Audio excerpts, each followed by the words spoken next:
Surgery లేకుండా sciatica, spondylitis, frozen shoulder కి కేవలం 45 నిమిషాలలో నొప్పి లేని అత్యాధునిక చికిత్స ప్రాణ పెయిన్ క్లినిక్. 2 ఏళ్లుగా చట్టాపట్టాలేసుకుని తిరుగుతున్న తమన్నా, విజయ్ వర్మ 2 నెలలుగా ఎందుకు కనిపించడం లేదు? వీళ్ళ లవ్ స్టోరీ 3 నాళ్ల ముచ్చటగా మిగిలిపోయిందా? బ్రేకప్ అంటూ బాలీవుడ్ లో వస్తున్న కథనాల్లో నిజమెంత? తమన్నా కెరియర్ 16 ఏళ్లకే ప్రారంభమైన 30+ లోకి అడుగుపెట్టిన తర్వాత విజయ్ వర్మతో ప్రేమలో పడింది. వెబ్ సిరీస్ లస్ట్ స్టోరీస్ 2 ఇద్దరిలో ప్రేమ పుట్టించింది. సీరియల్లోనే కాకుండా పబ్లిక్ గా మొదలు పెట్టుకున్నారు. 2 ఏళ్ల పాటు తమన్నా ఎక్కడికి వెళ్లినా విజయ్ వర్మ పక్కనుండాల్సిందే. ప్రేమ పెళ్లి అన్న మాటలకు తావు లేకుండా సహజీవనం చేశారు. ఏదైనా ఇంటర్వ్యూలో పెళ్లెప్పుడని అడిగితే తమన్నాకు కోపం తన్నుకుంటూ వచ్చేసేది. దీంతో మీడియా కూడా పెళ్లి విషయం అడగడం మానేశారు. ప్రేమ పెళ్లి కంటే డేటింగ్ పైనే నమ్మకం పెట్టుకోవడంతో పెళ్లి ఊసెత్తేది కాదు తమన్నా. పోనీ కలిసే ఉంటారు అనుకుంటే అది లేదు. పెళ్లైన జంటలో ఎవరైనా సోషల్ మీడియాలో పార్ట్నర్ ఫోటోలు, వీడియోలు తీసేశారంటే విడిపోతున్నారని అర్థం.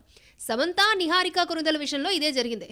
ఇక డేటింగ్ లో ఉన్న తమన్నా, విజయ్ వర్మ 2 నెలలుగా కనిపించకపోవడంతో బ్రేకప్ వార్తలు ఒక్కసారిగా బయటకొచ్చాయి. ఆ మధ్య ఔదల 2 టీజర్ ను కుంభమేళాలో రిలీజ్ చేశారు. ప్రియుడు లేకుండానే త్రివేణి సంగమంలో స్నానం చేయడం కూడా బ్రేకప్ అనుమానాలకు రీజన్ అయింది.